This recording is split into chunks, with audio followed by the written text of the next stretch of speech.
Hi. Last week we discussed what sort of stuff you have to consider when creating a prototype for your game. When creating the first ideas, we went through all that creative process that you have to go through before you actually commit to creating a prototype. So this week is a continuation of that last week's topic. So today we're going to be talking about what stuff you have to do to create your first prototype and how to take feedback from the first few sessions of testing that you'll be getting. This is the point at which a lot of the stuff that you already have prepared comes into play, and this is the first time that it's all going to be taken together and designed as it is on paper. So pay attention to the stuff that you've already figured out, but be ready for small changes, even during the process of creating the prototype, because a lot of the stuff you're going to do is going to be guesswork. Unless you're creating a very mathematical game in which you have all the different relations very well thought out, you're going to have to assume a lot of stuff, and that's completely fine. This is what everyone has to do, because first, you have to have something there to test, right? You have to have an idea of what it is that you want the game to be and then see if it works as intended at all. So don't worry too much about that, even if you've created a monster of an unbalanced card or something like that. It doesn't matter very much in this first test. While creating this first iteration of the prototype, while creating the cards or the board or even writing down the rules, keep an eye out for stuff that doesn't gel anymore. So if you can see something that you think might be improved, just do it on the fly, because that's the best way to do it. Just address it the moment that you see it, especially before you've actually printed out the whole prototype. And this will sometimes be even stuff like maybe you need an additional deck of cards, or maybe you found that by adding a symbol to some of your action cards, you can throw out a deck of cards from the game and make it less fiddly. All of those changes are very interesting, and all of those changes are very important to your final game. So if you feel like adding something or changing something right now is going to improve what you wanted out of the game, just don't hesitate to do it. Just a quick aside about what kind of software or what kind of stuff you can use to create your prototype. If you have the option to do it digitally, especially if you're doing a card game or something with a lot of components, I suggest that you do it digitally. You should use stuff like Photoshop or maybe Adobe InDesign if you have access to them, obviously, because for example, I don't, and I use other software. I'm going to tell you about it in a minute. But the important thing is that doing stuff digitally, doing stuff so that you can later just print it out, is much easier than for making changes in next iterations. If you want to have a very unique board, maybe for your game, then maybe that's a good place to do something by hand, to maybe paint a board or put some very important stuff for your game on the board that you can't do digitally, or that you don't feel like you're competent enough to do digitally. But certainly I think that it's the better way to do everything on your computer. And the stuff that I use is Google Drawings. Google Drawings isn't perfect. It's got its share of flaws, especially since it's not software. It's not the software designed for doing that sort of stuff. But you can work with it. It's serviceable. It's enough for your needs, I think.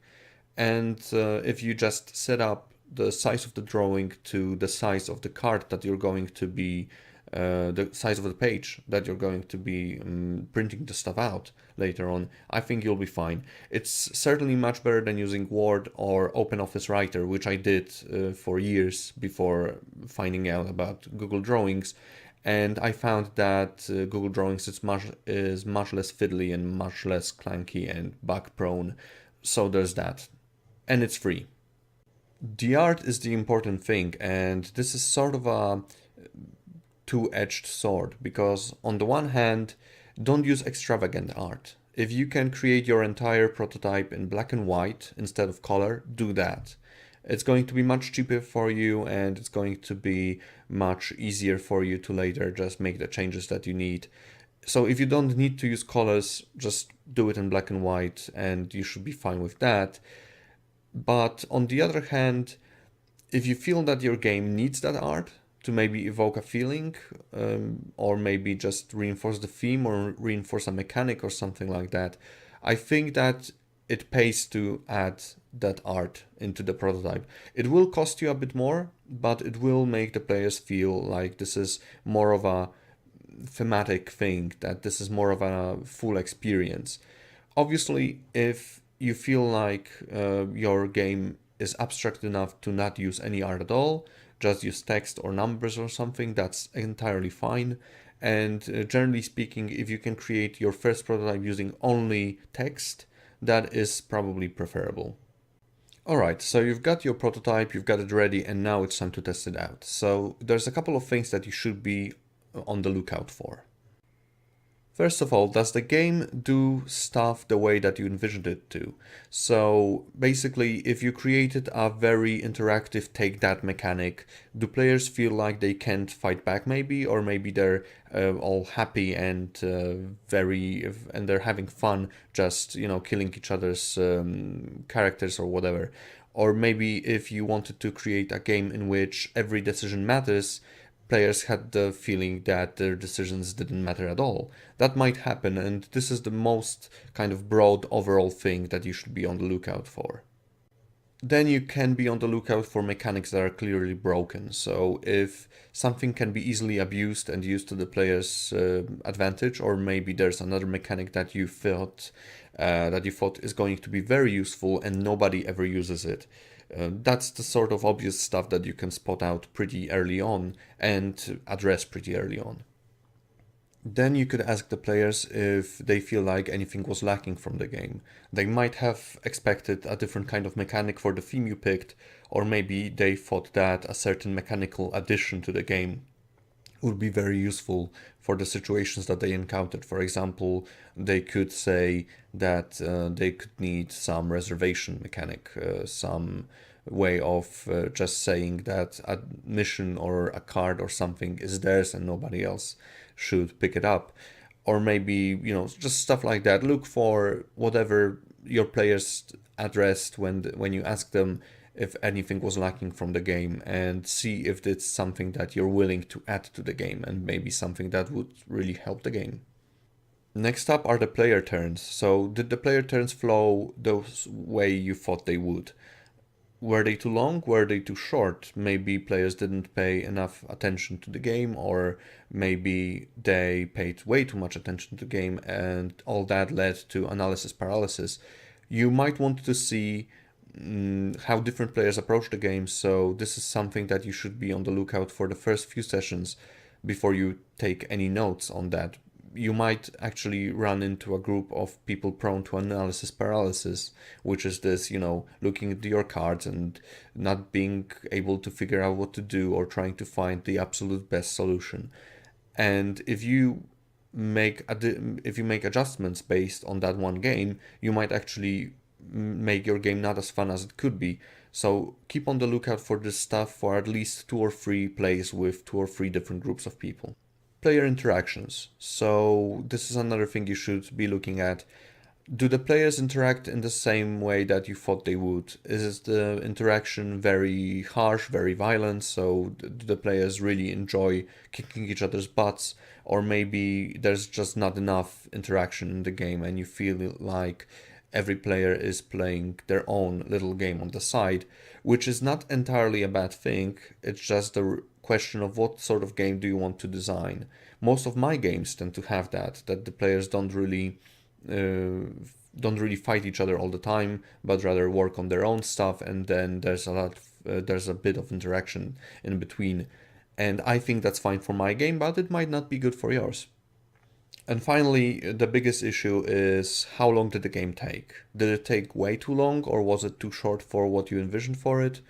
And depending on that, you've got different decisions to take. So if the game was too long, then you have to ask yourself, how can you shorten it?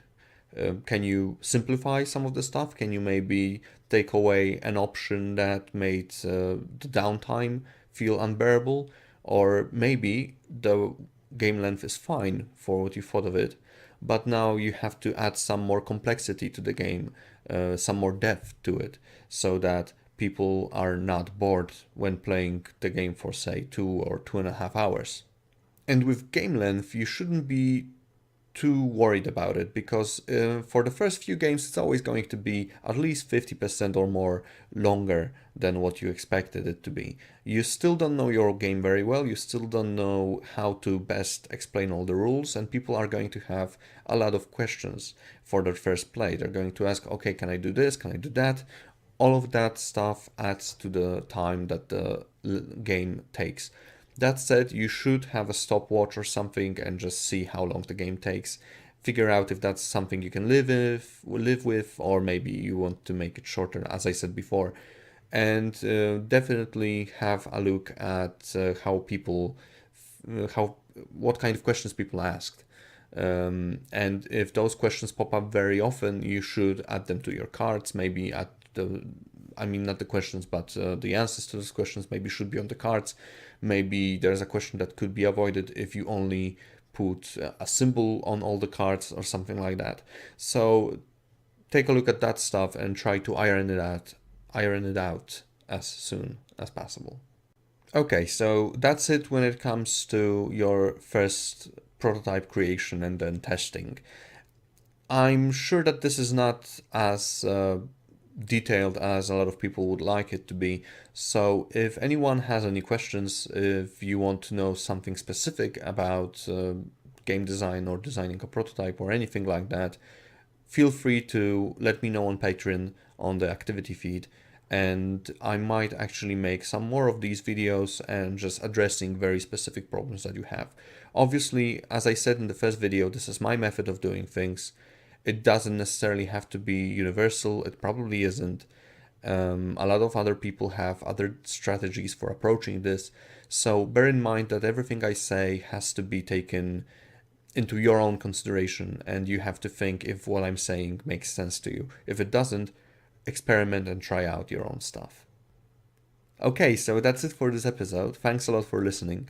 And I'll be around for next week when I'll be talking about something a little bit different, but more on that in the activity feed over the week and in that video next Friday. See you around.